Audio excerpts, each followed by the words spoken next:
So we've all dealt with people that are obviously different profiles, be it D, I, S, or C. It's highly beneficial to be able to understand where we are, but also where they are, so we can communicate on a better level. And as we said, communication is the key to good leadership. And we are all trying to be good sales managers, good leaders for our sales team. Okay, let's move on. What we want to do next is discussing the models of the world. Again, models of the world is something that just deals with perception. I want to go into a little bit of depth about that.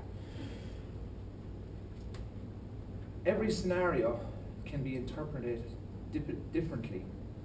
If you take any one scenario and you ask 4 different people to give a synopsis of what just happened, it'll be very different because we all perceive similar things very differently, and that's basically determined or influenced by the people that we hang around with, our family, people that we work with.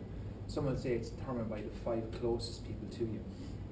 So how I would say that is, if you think of radio frequencies, there are thousands and millions of thousands of them out there, but you can't receive all of them at the same time. You can only receive one.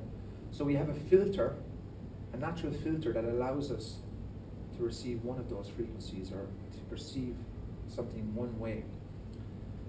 So, for example, you have white and you have red.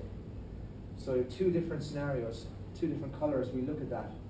Your perception of the red might be a simple perception of the red might be different than how I see it. The white could be, someone could say it's not a white circle, someone could call it a blue ring. Although it's the same thing, we see it different ways. When we look at it this way, they're all the same. They're all incorporated together. So I'll give you an example of a story of how perceptions can be different. Very simply, there's a gentleman on a train and he's got 2 children with him, and 2 children now are cutting loose on the train. They're going wild. And all the other passengers are sitting down and their attention is obviously drawn to these 2 children that are just going crazy. They just have no control. So, what do you think the people were saying to themselves about these 2 children? Any ideas? Well, probably Jesus Christ, can't that guy control his children? Fair enough. It's a pity about the obscenities, but yeah, that's probably how they were feeling, you know. Now, we remember it's not everybody might be saying that, but that's, you know, it's probably a general synopsis of how people would be saying. And in this story, one of the passengers on the train felt like that, so he spoke up and he said to the gentleman, the father of the 2 children, he said to him, "Hey mate, is there any chance you could get your children under control? They're running riot around the train. Please look after them." So the father turned to the other passenger and looked at him and said, "You know what, mate, I'm really sorry. I'm away in a different planet at the moment. My mind is not what it should be. We're just coming back from the hospital and my wife has just passed away and I haven't even told the children yet. I'm not right at the moment. I get them under control straight away. I'm sorry for bothering you." So now all the other passengers see this happening and they heard what was said. How do they perceive it? Who becomes the bad guy now in that scenario? Any suggestions? He looked like a jerk. Who looked like a jerk? The guy that said it. The guy that said it, yeah. Because he made an assumption that he knew what was going on, and he spoke up, and although probably lots of other people felt that way, and even people in this room felt that way. So that's why it's important to ask why. It's always important to ask why.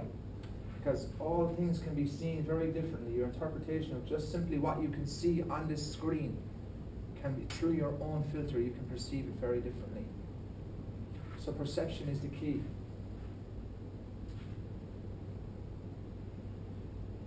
As we said, you start with why. It's the easiest way of starting a conversation with someone if you need to address a scenario.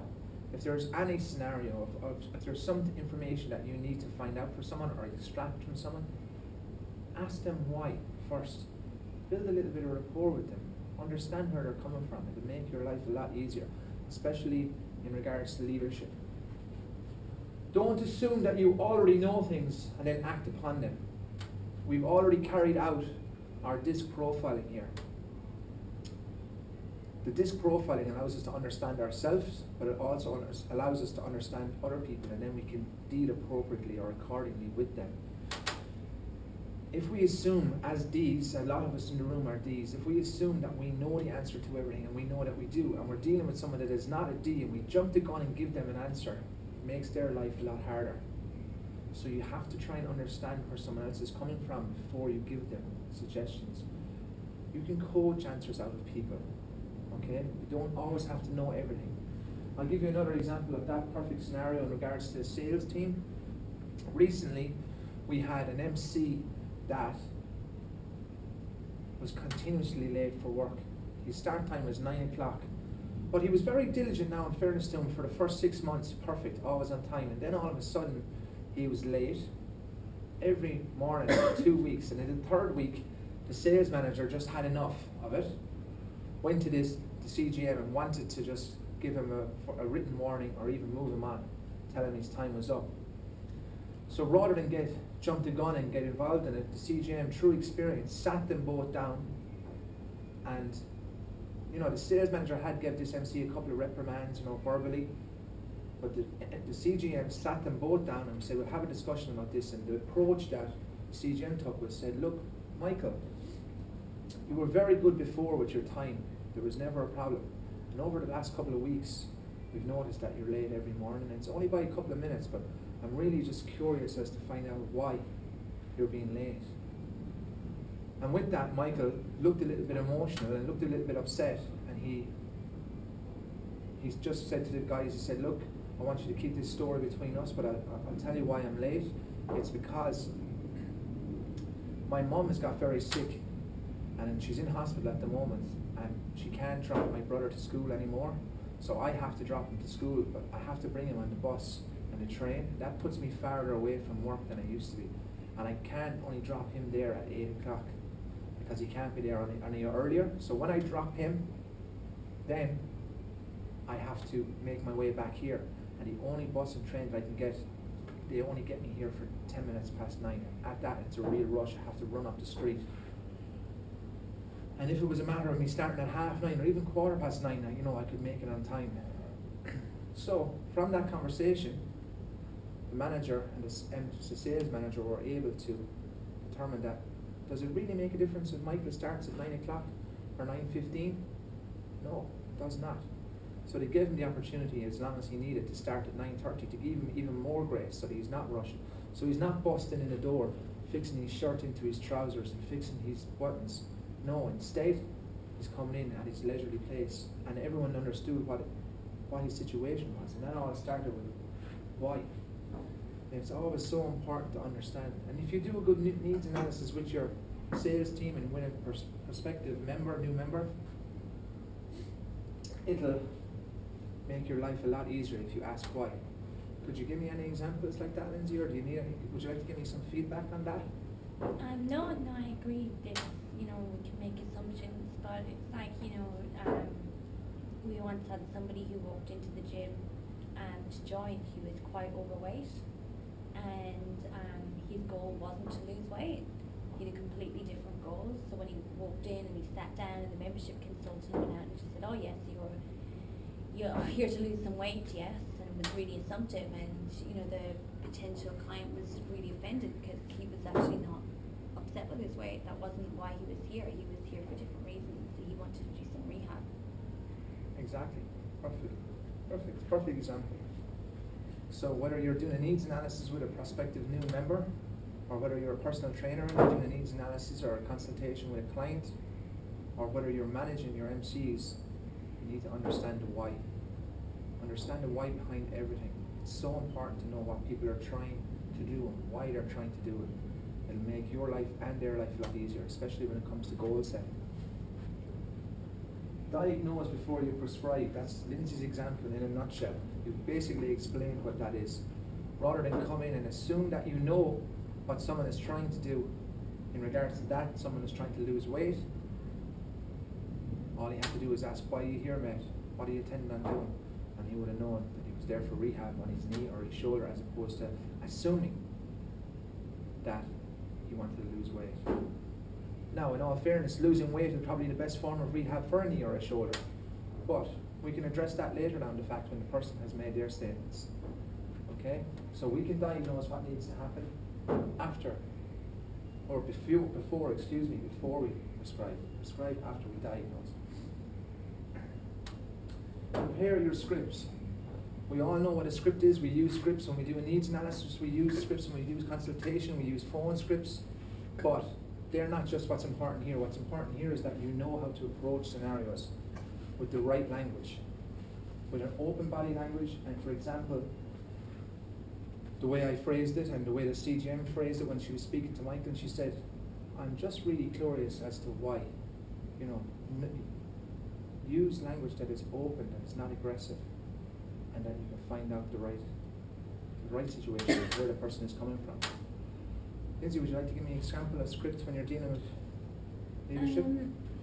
I guess just to kind of maybe take the time like we did today, like do the disc profiling and just more similar exercises just to find out what the personality types are.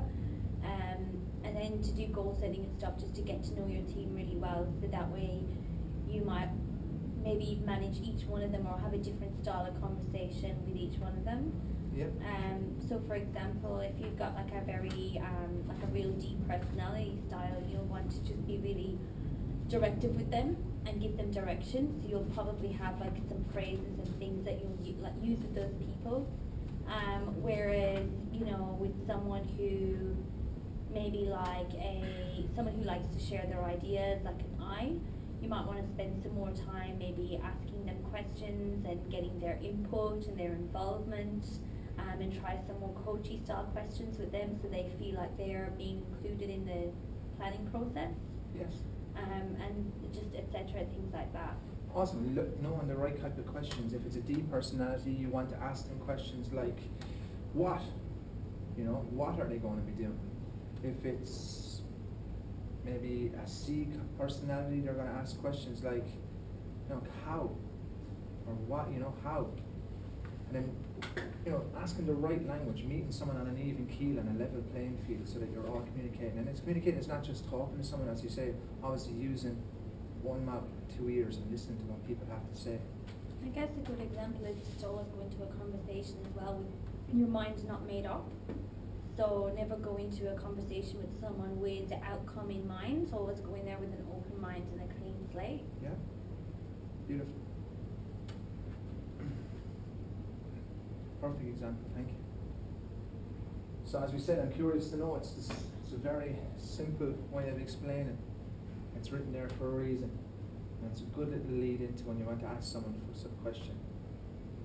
Have you any examples of scenarios like that when you're dealing with your own team? Yeah, I mean, I guess, you know, blaming people. I mean, I've often heard conversations where, you know, especially like with newer managers that I manage, they'll come to me and say, oh, I'm having an issue with such a person because, you know, they didn't have all of their leads. They didn't collect their leads today. They only got 10 leads and they were meant to get 20. And, you know, I told them that you know, you didn't get your leads and it's not good enough. And, you know, you're not pulling your weight this month. You know, when the reality is the person could have been standing out in the rain and the cold all day and asked every single person, but they just didn't get any luck that day. So I guess as a manager, especially with sales, it's important to be, you know, going on outreach with people and being involved in the team and, you know, touching base multiple times throughout the day to ask what they're up to, where they are, how they're going, what's working for them, what's not working for them, and having those conversations instead of just assuming that, oh, because you don't have a result, it's because you're not trying. Exactly. Sometimes people just have a bad day. Yeah, sometimes you just have a bad day. It can be the best MC or sales manager or FD in the world, and sometimes you're just going to have a bad day and it doesn't run for you. They can turn into a week, into a month. It's about getting back up and understanding and having someone there to support you, like we spoke about earlier on, protecting and leading your team. You know, having affection, actually caring and genuine and open with your team. All very important. Thank you. Perfect, Vincent. Be present in the moment. Would you like to explain that to me? Well, not checking your phone for text messages as people are talking to you, or reading emails as they pop up in the screen if you're in a room at the desk. So you're actually like sitting there and you're not being interrupted. So if someone has something important to tell you, or they're telling you about their challenges or how they're feeling or their success, that you don't have the door open and people coming in and out, and you're not cutting them off and giving your attention elsewhere, that you're actually there and you're listening and focused on that person. Perfect, that's exactly it. And we've all had a scenario where someone comes in the door, for example here into the office, and I'm on the keyboard, and you start complaining, not complaining, or giving feedback about either an MC or a scenario, and I'm listening, I'm looking up, and I'm saying, yeah, I'm listening, but you know that I haven't given you my undivided attention. How does that make you feel? Just unmotivated and kind of worthless. Yeah, and frustrated. And frustrated, and then, as a leader, that frustration and that unmotivation can filter down to your team, whereas if you address it, so it's important to always give feedback, and, how you are managed does not determine how you manage somebody else. So you can always manage with your own style. You can be the right style of manager. You can always be present in the moment. You can always give your team the time that they deserve. As we said, we are a results-based industry, but you can not always manage the results. You can manage the behaviors, and you must start with your own behavior. So, managing your own behavior in this case is have time to speak to somebody, and if you don't have the time, be open to them. Be honest and say, look, Michael, I understand where you're coming from right now, but please give me 15 minutes because I'm in the process of doing an important email here, and in 15 minutes I'm going to be able to give you my undivided attention. Are you able to wait for 15 minutes? Is that reasonable? Okay, come back in 15 minutes and just let me have this email sent. All right, let's lock that in. Good. You think that's fair? If it's fair if I do something like that, because I've now made it clear that I have something that my job to do, but I also am there to support you. I just cannot do it right now. It's 15 minutes time. Sometimes you'll notice that they don't come back because they'll solve the problem themselves. And then you can go and approach them and say, look, did you want to have a chat? No, it's okay, it's all resolved. Fantastic. What more can we ask for? But if possible at all, be there. When it comes in, you're having a 10-minute meet in the morning, give them that 10-minute meet. Give them that 10 minutes undivided attention for them. It's for those. It's not about you. It's for them, an opportunity for them to speak about what they're trying to do, how they're going to achieve it. Support them in their role. Give them positive feedback. When we give feedback, how often would you like to receive it? Often. Often? Verbally or written, or how would you like to receive it? I like verbal feedback. Yeah, positive or negative?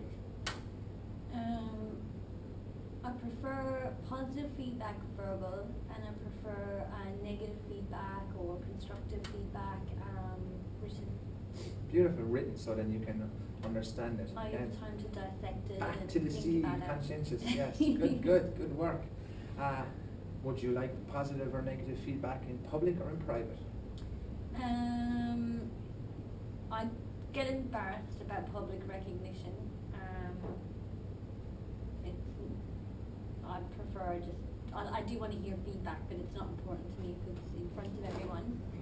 And negative feedback or constructive feedback, definitely I don't like it to be just, dropped on me in public, because I want to have some time to read it and take something out of it and have it as a benefit, whereas if someone gives me verbal feedback in front of a group, then I will sometimes focus on being embarrassed or disagreeing with it instead of actually having time to take away the points that are going to help me. Awesome. Good. Have you ever had a scenario where you did a fantastic job and then it was not acknowledged later in the day? Yes. How did that make you feel? Unmotivated and frustrated. Sometimes we do group conference calls, and I've been in positions where my team's been doing really well and we've just been getting on with it, and then if I have to hear a negative conference call where the message is do more, and you're already doing more, that can be really frustrating, because you don't want to hear like negative things when you're in a positive frame of mind. So Yes, perfect. Feedback works both ways. So when you receive feedback from your manager, you have to be able to give it back to your manager, but also to people who work under you. Scott, great work on a regular basis by all accounts. Have you ever been frustrated because it hasn't been acknowledged? Yeah, many times. It's I think going off the back of what Lindsay just said is that I think when and being in the position I'm in at the moment as well, I think being aware of having a blanket feedback across a state. If as a state you're not quite where you need to be, yeah, you've got a couple of little superstars in there as well, which are kind of doing what they need to do. It's about how you can actually get that feedback out to everyone, saying, look, this is where we are as a state and things need to move, but you also need to be able to do that in such a way where you are recognising the guys which are doing what they need to do, and I think, yeah, absolutely that can be a challenge. So I can concur with what Lindsay just said for sure. Yeah. And in a sales meeting, like a sales call centre environment, like your team meet in the morning is the whole point of it is to motivate and inspire your team and for everyone to feel pumped and ready for action for the rest of the day. And if you've got, one or two people who are consistent performers and they come in, they do their job, and then there's one or two people in there that haven't really been, doing the correct behaviours or getting the result that they want. And if you take your frustrations out in the whole team that morning, you risk not only you're definitely not going to get the results you want from the two people who aren't pulling their weight, but you risk bringing down the mood of the two people who have been coming in, because no one wants to listen to that every day. Cool. Morale is very important, as Scott touched on earlier in the day. Very important to keep that morale high, not only during the month but also to achieve the results and start to the next one. Look, we've touched on all of these. How often would you like to receive this? It's different for every person. How do you feel when great work was not acknowledged? I've just asked. How often do you give this to your team? Now, every single person is different. We've just figured out that we're all different in this room, and everyone manager is different. So you have to really adjust your managerial skills accordingly. Okay, so these questions are important. I'll be giving you the handout. You will have the resource at your fingertips. It's important that you bring it back and you use it in the club. Ask these questions of yourself. Approach it like you're in the job for your very first day. Be highly motivated and address every day as a new one. And ask these questions of yourself and of your MCs, because you can achieve the results a lot easier when your team is on your side. Feedback. Be sincere, be genuine. We already said be present in the moment. Provide a specific example of the performance. If somebody does an amazing job on the call, say a lead call, and they say, they do everything right, for example, and then Lindsay, you're going to give them feedback, and you come in and say, Jason, fantastic call, you followed the script down to a T, you planned their route, you gave them alternate choices, you gave them a reference number, and you told them to ask specifically for you at the desk when they came in. That is exactly what we've asked. You just checked all the boxes there. Thank you so much for that. I'm really proud of you at the moment, Keep up the good work. How does that make you feel when you hear feedback like that? How are you going to be for your next call? Good. Is it going to be easier? Yeah. Because you know you did everything right? Yeah. Is there examples like that you can give in regards to the FDs? Yeah, I mean, I think in relation to not so much on the numbers side of things, but on the development side of things, actually being around in club and watching some of the development sessions take place, looking at how interaction is built up within the team and how they got feedback, and then at the end of the session and how they've actually taken that on board moving forward. I think that's always good to see in a group environment. But yeah, no, absolutely. I think it's a massive part of it. It's a big key to it, because in a PT dominated arena, there are so many egotistical guys and girls, and they love the feedback, but the feedback's not always going to be a positive feedback. So it's about how you can get that across in such a way that they understand the reason for it and why that's coming across, so that I'm a big believer if someone understands the reason why you're telling them something, then they'll be able to accept it a bit better, even if it's negative. If you just come out and say, look, that wasn't great, blah, blah, blah, someone's probably going to take offence to that. But if you can say to them that, honestly, just having listened into what you were saying, there are a couple of areas that I think that we could improve on, and the reason for that is because it's going to give you a better result in this way. And give them the reasoning behind it. I think that's when you get some real big wins, and I think that's where you notice it in the FD role, is where you have to manage these real kind of big brash, egotistical, big D type personalities, and be able to do it in such a way that you're actually able to get, you know, a good result out of it. Perfect. Awesome example. It's difficult.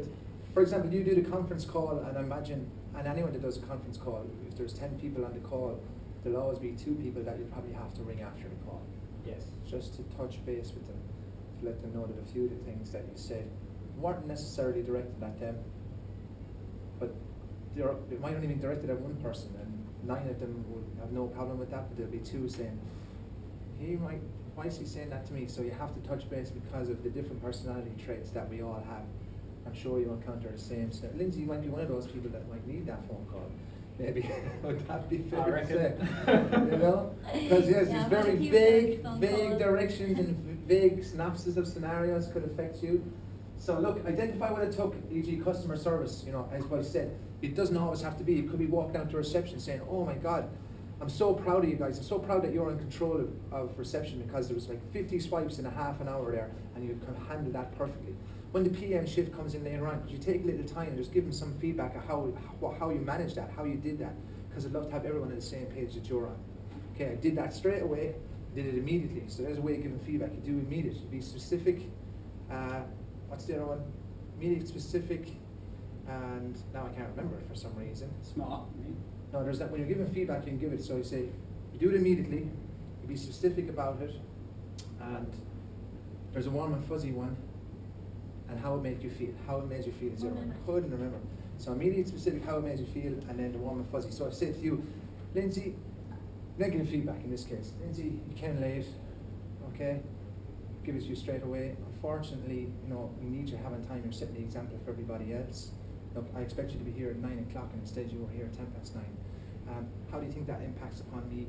That makes it a little harder for me. My whole day is delayed. I can't do my plans. I can't get everything in action. It also affects Scott, because Scott is waiting for me to send off my plans, because he has to send it to the state manager. But look, at the end of the day, I respect you as a manager. You're very good at your job, and I'm surprised I even have to say this to you, because you are really good at what you're doing. I do love working with you. Okay, so that's immediate, specific, how it made me feel, and then a little warm and fuzzy bit at the end of it. That's just one example. In our next presentation, what we'll do is more specific ones, better ones, like SPI, situation, behavior, impact, other ones that you can really get into the fundamentals of giving feedback to someone. No matter how bad the scenario is, you can always take something positive from it. So like, for example, if you're a manager, it doesn't always have to be an MC. You can give feedback to me, give feedback to one of my PTs, give feedback to reception, to the cleaning staff. You know, we're all one team. As it says, putting the team first. What it meant, e.g., it makes me confident in knowing that you're in charge of the stock take. That's the same way I started my feedback. Sometimes it's beneficial to start it that way. Start and finish. You know, people call it sandwiches and whatnot, but it doesn't have to be like that. You know, you can always be positive at the start, because someone will always do something positive. And I like that one. Situation, immediate, specific, how it made you feel, and then basically warm and fuzzy. That's a nice little easy one to remember, even though I couldn't remember. So, your challenge, give frequent positive feedback to everyone, including your manager. Okay, give feedback to your manager. Do you give feedback to your manager? Do you give feedback to your manager? Oh yeah. Always? Not about always. him, about his managerial skills, or about the team, or? Yeah, no, on both. Yeah. On both, yeah, for sure. Yeah, okay. I'm very vocal. Yeah, no way. I wouldn't have guessed. Okay, beautiful. Our wheel. Let's get down to this. Last, I think this is one of the last things we're going to be doing. We're not far from the end now, guys, so bear with me. In regards to this, your strengths lie out here. That's 5. 4, 3, 2, and 1. So for example, if you're a great role model for customer service orientation and you think you're a 5, go here. If you give development and feedback confidentially, which I imagine you do in your role, you're a 5 as well. So 5 to 5. Give meaningful praise daily, something everybody struggles in. So you can't be 5, maybe you're 4, maybe you're 3, maybe you're 2. So you have 5, 5, and now 2 in here. So I give you these sheets, take the opportunity, just fill them in. They're actually on the notes that I passed you out earlier on, it should be. And give them a quick fill in. That's just for you. You also have a copy to take back to the club. Please do it with your team. Get your team to fill in one for you. Give one to each of your team with your name at the top of it and ask them completely anonymously to fill it in for you, and you will get some feedback on where you might need improvement. Does that make sense? It does. Beautiful. Ask your team to do leadership and wheel with you. List the 3 areas that you need to prove your curve or your wheel. That's for you independently. I don't want you to discuss it here. Take it, learn from it yourself, and bring it back to your team. List 3 behavioural changes or scripts you will work on with your manager. Lindsay, would you mind giving me an example of one script that you're going to change or work on with your manager? I guess, yeah, just to be a little bit more specific about exactly what the feedback is about. So, you know, rather than just say, I guess we're all guilty in the fitness industry is sometimes saying, you know, oh, awesome job and good work, mate, and yeah, fantastic, and all these buzzwords, but breaking it down into exactly what the behaviour is. We can always get very nitty gritty when we're explaining what someone does wrong, but I don't think we're equally as good as, you know, sometimes we think just a high five is all we need to do for positive behaviour. Beautiful. So yeah, that's what I'm going to work on. Awesome, thank you. Scott, have you an example of something that you'd like to work with on your manager? Yeah, I can probably be too direct sometimes and not give as much information around the reason why.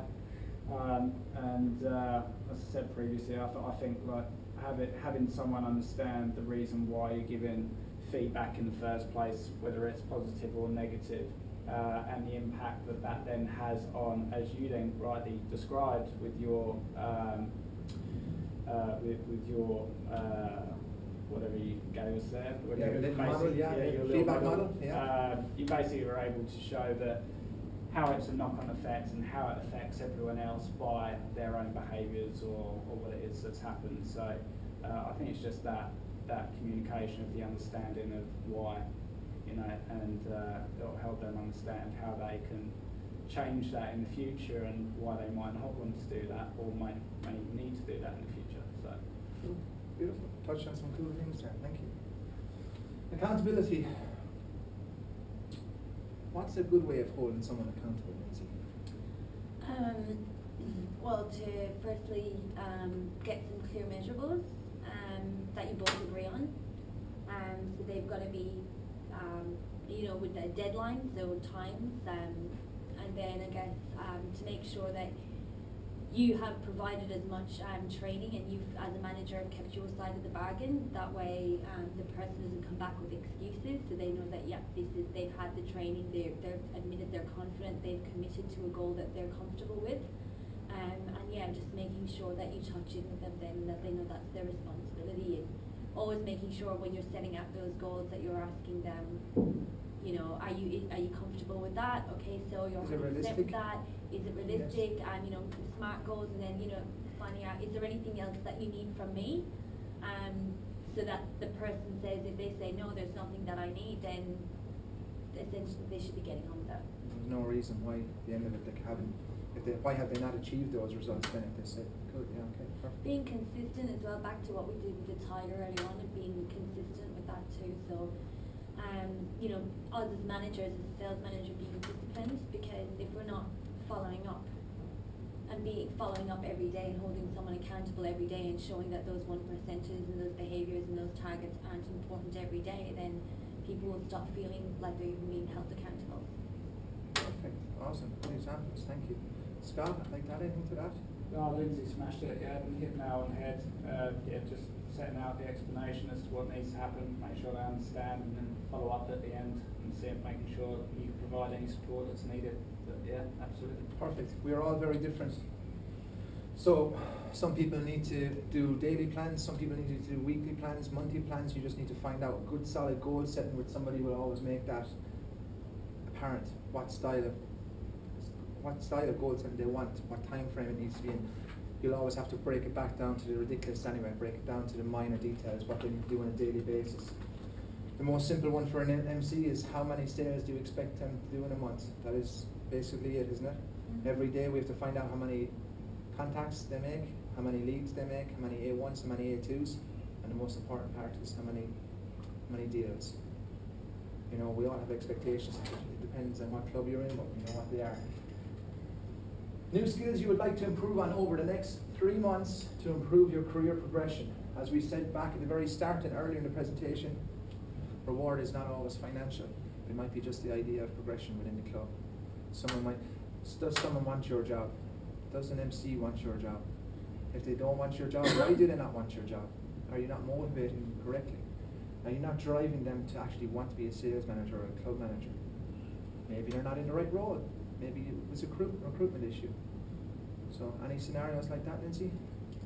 Yeah, sometimes you hire people, especially because you're always panicking, because you know that it's a double-edged sword, because if you don't hire anybody, then you've got to do all the work yourself, because you know we're a results-driven business, so Yes. you have to hit the targets. And sometimes then we rush recruitment and we don't find the right people, and then we've got the wrong people in the role who just aren't motivated. Exactly. But at the end of the day, the sales manager is the one that makes the difference to the team. Just like you will be held accountable for the FDs, whether West and East, whether they make budget or whether they make it across the state, the buck will stop at you eventually, won't it?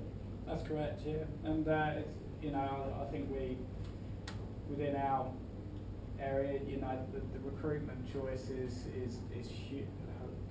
Our ability to make the right recruitment choice is so crucial, because you know, with the industry as it is, with personal trainers, we've got such young guys and girls coming into the industry that, you know, we have to be in a position where we're bringing on the right type of person, where if we give them the development that's needed, they're going to be the right people to be able to run with it. And yeah, you know, it comes down to the basics, and the basics every day by each FD will mean that we as a state achieve what we need to. So it's just breaking it down, as you said, working out what it is day by day by each FD in each club, each PT, making sure they get through their 12 weeks, being where they need to be. You know, that's what it's all about.